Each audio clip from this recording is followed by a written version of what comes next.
I am very pleased to introduce our first speaker, Dawn Lavell-Harvard. Dawn is a proud member of the Wiikwemkoong First Nation. She's worked to advance the rights of Aboriginal women for decades as the former president of the Ontario Native Women's Association and the president of the Native Women's Association of Canada. She is the director for First Peoples House of Learning at Trent University.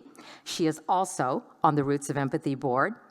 And I was lucky that I had dinner with Dawn not that long ago, and what struck me about her when I first met her was her energy and her positivity and her no-nonsense attitude. She rolls up her sleeves and she gets right down to business. How lucky the students at Trent are to have Dawn supporting and championing them, and most importantly, helping them recognize their enormous potential and how they can become tomorrow's leaders. Please welcome Dr. Dawn Lavell-Harvard. Indigenous, Wiikwemkoong Donjaba, Anashnabekwa, and Nagojiwanong, and Donji. Good morning, or good afternoon at this point. I introduced myself in my traditional language, and Wabmimi is my traditional name, and it means white dove.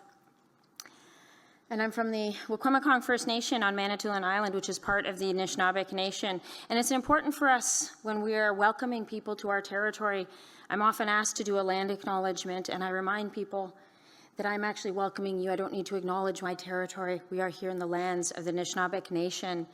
But I do want to acknowledge the traditional peoples. I do want to acknowledge that we are on unsurrendered lands, and part of that history, which really complicates the conversation we were coming here to have today. When we talk about empathy, how do I, as an Indigenous woman, talk about building empathy and caring and a more caring society in a fundamentally colonial nation?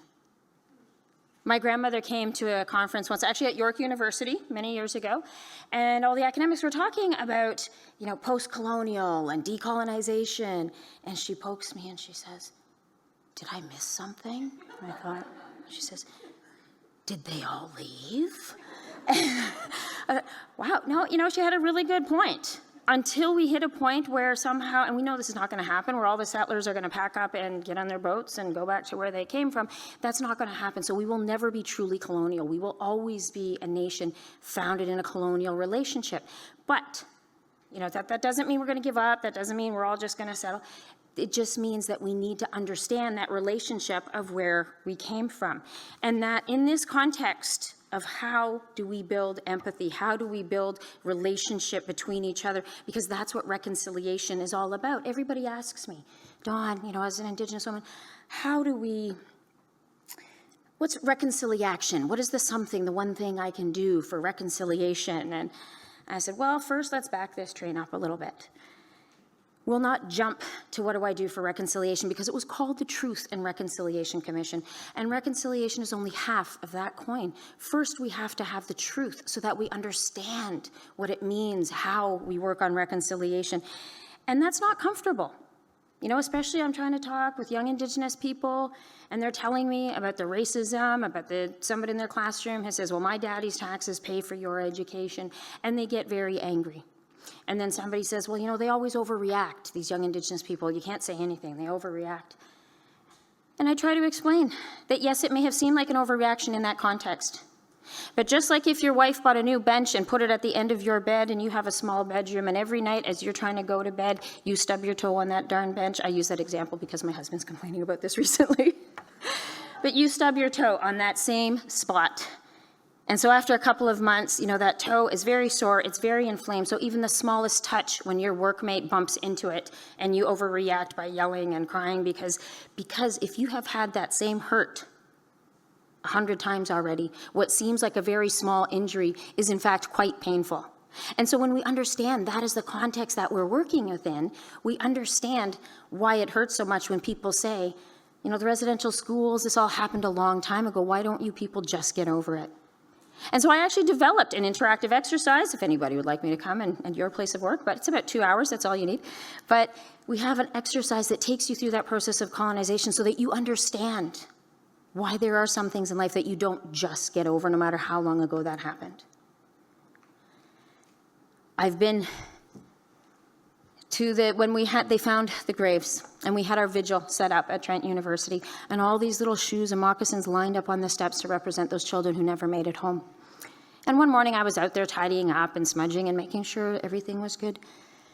And this old fellow and his wife came up and he said, "I finally understand." And I thought, okay, you finally understand what? The secret of life? And he says, my daughter works, both her and her husband. And so every day I take my granddaughter to school. She comes to us in the morning, she has breakfast with us, I put her little backpack on and her little running shoes, and I take her to school. And I hand her off to that teacher, and in she goes. And he said, if she was not there at 3 o'clock when I came back, I would never forgive myself. I would carry that forever, and there would not be enough whiskey in this world to drown out that kind of pain. So he said, I finally understand that there are some things you never get over. You can heal. You can carry on for your other children. But just like those veterans, I have stood in Ottawa, between Perry Bellegarde and Prime Minister Trudeau and Parliament Hill and, freezing, because there's nowhere colder than Parliament Hill in November. That's actually the only place I've got frostbite on my fingers. And we're standing there and everybody's shivering, and, there's these war veterans, and there's fewer and fewer every year, but they're in their uniforms. And they're standing out there shivering away, these little old guys. Nobody would dare ever look at one of them and say, hey, Frank, the war ended a long time ago. Why don't you just get over it? Because we understand that you carry those things with you, some of those things that you never get over. So we can understand that situation. We can understand that hurt. But so now we've got to a point where oh, this is awful, right? I'm just going to go back to bed, pull the covers over my head. I don't want to face this. This is paralyzing. I am not an MP. I am not an MPP. I am not even a local judge or a cop or a lawyer. What am I going to do about this? It's paralyzing. When you think of the enormity of this, you think, I'm just going to go back to bed, pull the covers over my head. I've had that day often. And one time, when I was having that day, I was in New York, in Manhattan, and we were at the UN, and I was having one of those days where I had been trying to, advocate for missing and murdered. I've been trying, to connect with the government representatives, and nobody, they were literally running down the hall away from me when they saw me coming. And so I was really, what was I going to do? I'd been fighting this fight for so long. Nobody was listening. So I just sat down on the step, and I thought, that's it. I'm going home. I'm not going to do this anymore. And this woman from South America came up to me, and she sat with me. And she said, I don't understand why you're feeling this way. She said, you have that hummingbird spirit. And I thought she was making fun of me because I'm small and feisty and she's like a hummingbird. And she says, no, I see you come in here every day, and I see you wear that skirt a lot with the hummingbird. I had these hummingbirds embroidered on my skirt. And I come in and she says, you have those little silver earrings with the hummingbirds. So I thought that was your spirit. And I didn't have the heart to tell her that I was going to go have lunch with my mother, and she bought me those earrings for Christmas, so it's important that you wear what you've been given so you get more gifts. That's why I had those earrings on. And after 3 weeks in New York City in restaurants every night with the Canada Labour Council and the Government of Canada and all these buffet dinners, that hummingbird skirt had a stretchy waistband, and it was the only thing that still fit me. So I was like, no, you got that. But she says, no, let me tell you. She said, among my people there was a teaching from a long time ago when the forests were burning. Everything was on fire. Kind of like what's happening right now. And everybody had run out of the jungles and just stood there looking at it, pointing fingers, saying, somebody needs to do something. Again, kind of like right now. And while everybody's standing around looking and pointing fingers, there's this little hummingbird that is flying from the forest fire down to the river, and he picks up one little drop of water in his beak, and he flies over that forest fire, and he drops that one little wee drop.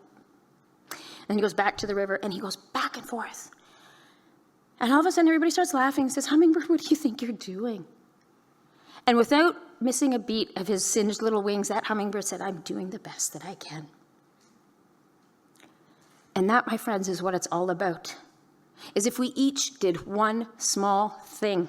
This is about our traditional teachings about the power of water. Water is about resilience. Water is about the power of water, that it can take on the shape of any vessel it's put into. We have a teaching in our in our language about the beaver and how that beaver hears that running water because he's always monitoring his dam, because water will always try to find a way around his dam. It will always break through. We know, if you've ever been to the north shores of Lake Superior, you can see one drop at a time that water has worn away the hardest of granite rock.